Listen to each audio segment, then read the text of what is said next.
Oi, oi, oi, sejam muito bem-vindos ao terceiro vídeo aqui desse canal. Hoje nós vamos falar um pouquinho sobre nutrição comportamental. O que é que determinam as nossas escolhas alimentares.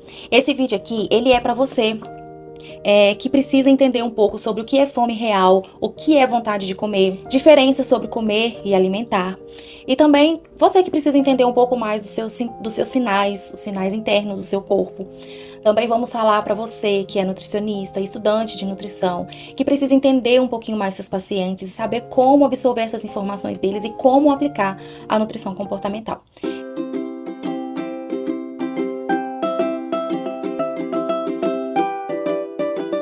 Fica aqui para você aprender um pouquinho mais. Já deixa nos comentários o que você achou desse assunto, o que você tem a dizer sobre esse assunto, alguma dúvida que você tenha também. Se inscreve no meu canal. Curte esse vídeo, é muito importante que vocês façam isso. Compartilha e ajuda a fazer essa comunidade crescer. Então, nós vamos fazer aqui algumas referências a humanos e a animais, até mesmo porque nós vamos falar tudo aqui com base em estudos científicos que foram feitos em humanos e animais, né? Até mesmo para fazer essa comparação. Bom, existem alguns fatores que influenciam as nossas escolhas alimentares. E uma delas é o meio em que nós vivemos. A gente vê, por exemplo, que as escolhas da maioria das pessoas nos influencia.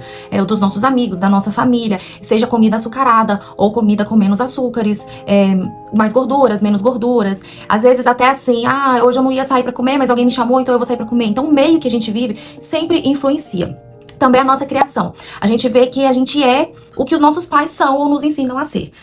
E muitas vezes a gente até explica que na criação dos filhos é mais importante você fazer do que você falar, porque eles repetem muito o que a gente faz. Então a gente vê muitos pais aí que querem que as crianças consumam mais frutas, mais legumes, mais verduras, mas eles não consomem, então acaba que replica isso. A sociedade e também a poder aquisitivo também influencia muito, né? A gente vê muita coisa com preço alto que a gente acaba evitando comprar. A gente vê também a diferença entre famílias de poderes aquisitivos maiores e famílias com poder aquisitivo menor. As escolhas alimentares são diferentes, sim. A gente vê também a região. Eu acho muito bacana falar disso, sabe? Eu vim de Minas, e lá em Minas, inclusive, comenta aí o que é que mais se come aí na região que você vive. Deixa aí no comentário. Lá em Minas, a gente come muito queijo, né? Isso aí o mundo inteiro sabe. Muito pão de queijo. E o pão de queijo é diferente de qualquer outro lugar do país.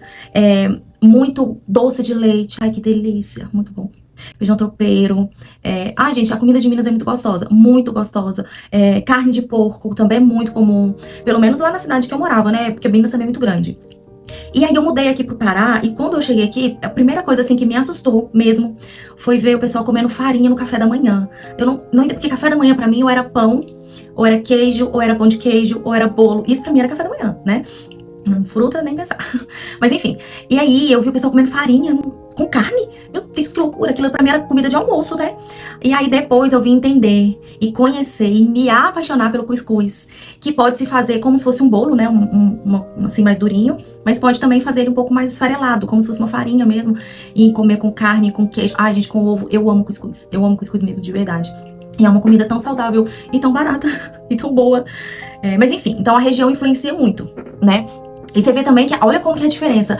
Comida de brasileiro, a base é arroz com feijão, né? E já fora do país, é muito diferente. Em outros países, a tradição de alimentação é muito diferente. E a gente vê também tradição, né? Dentro disso, a gente pode observar que existem muitas festas típicas, eventos típicos e comidas típicas. Por exemplo, se eu falar panetone, você sabe qual que é a época do panetone, qual que é a festa que tá associada. Chocolate, ovo de Páscoa, qual que é a festa que geralmente a comunidade e as pessoas associam. Os mecanismos emocionais também influenciam muito, né? Muito se come por emoção. Ou porque tá muito feliz e quer comemorar, ou porque tá muito triste e quer enfiar o pé na jaca, ou porque como uma recompensa, a gente vai falar até um pouquinho disso daqui. Então, se come também por emoção.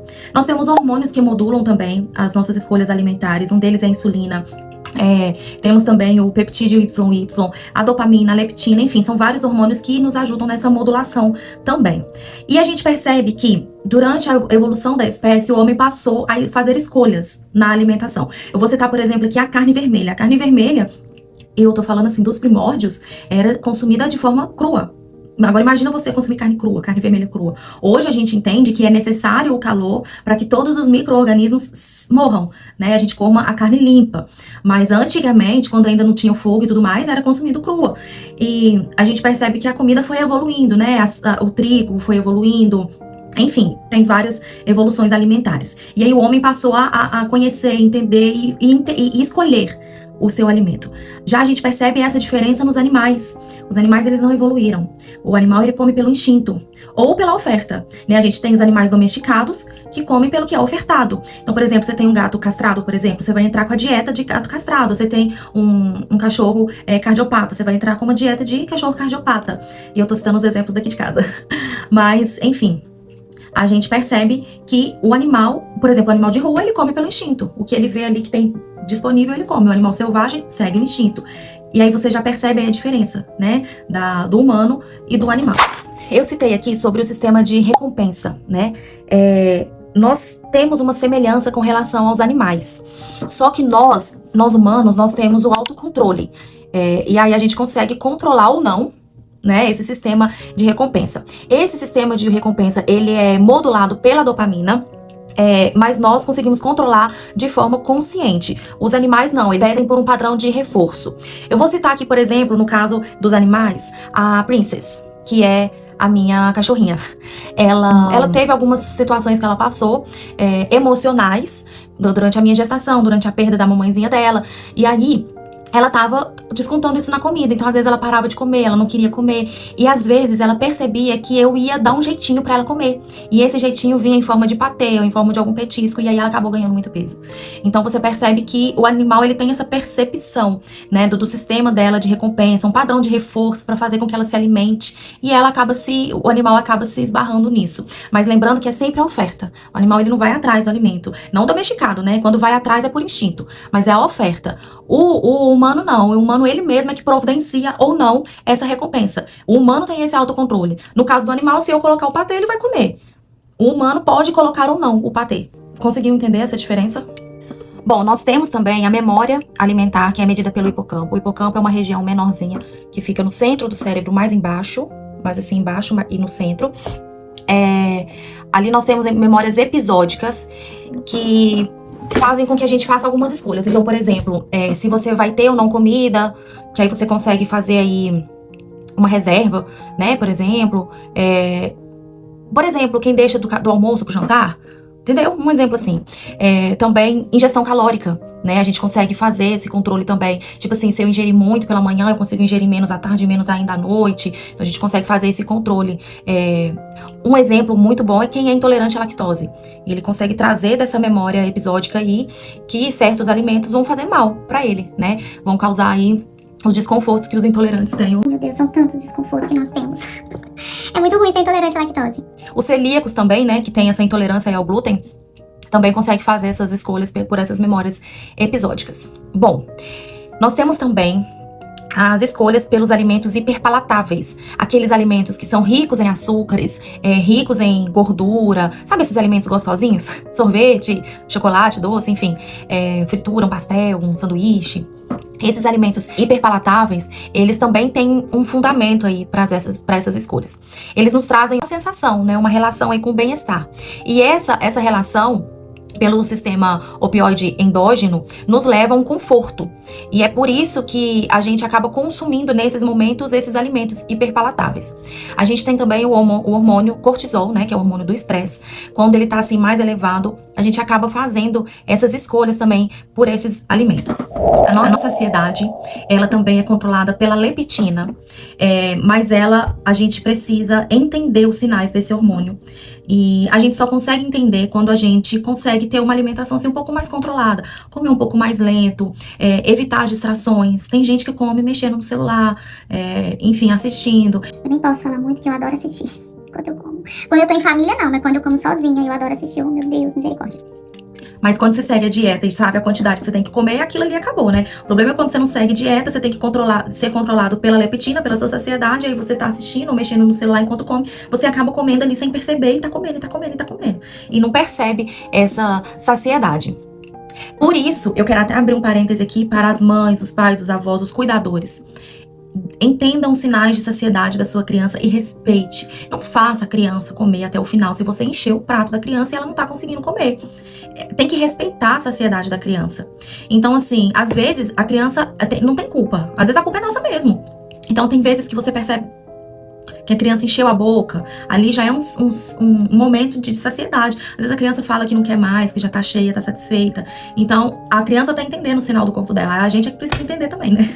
Os humanos conseguem, num contexto geral, reprimir todo esse sistema de recompensa que eu citei aqui pra vocês, baseado na nossa consciência, né? Nós temos consciência pra isso. Em teoria, aqui no córtex pré-frontal, que é essa parte aqui da frente, né, do nosso cérebro, nós temos um controle alimentar maior. E aí, por aqui a gente consegue, por esse controle alimentar, a gente consegue suprimir alguns impulsos que a gente acaba tendo aí por questões hormonais, ou por questões do meio que vivemos, por questões externas ou internas, né, alheias ou não. Mas diferente dos animais, que eles não têm esse controle, né, na verdade, eles comem, talvez o único controle que eles têm aí é da saciedade, e nem sempre, porque às vezes a gente vê animal que enquanto tem comida na vasilha eles estão comendo, então eles seguem muito a instinto e a oferta mesmo. Agora nós não, nós somos seres conscientes e conseguimos fazer esse controle, essa escolha, que nós chamamos de controle executivo. E aí nós temos também o volitivo, né, que é aquela vontade. Às vezes a gente come porque tem vontade, e isso vai desde o pastel até a fruta. Por que você comeu? Porque eu tava com vontade mesmo. Então, assim, às vezes não é questão hormonal, não é questão externa, não é nada. É só porque tá com vontade mesmo. E aí a gente pode fazer o quê, né, com relação a isso? E aí agora, eu quero que você preste bem atenção nisso aqui. Existe uma diferença entre alimento e comida. Você sabia disso? Alimento é o que nos nutre. Em tese, alimento é o que o indivíduo ingere para se manter vivo. Então, alimento é o que nos nutre, é o que mantém a nossa energia, é o que mantém a nossa corrente sanguínea funcionando, os nossos órgãos, nosso músculo. O alimento é o que vai fazer com que o seu corpo funcione, né? Comida é diferente.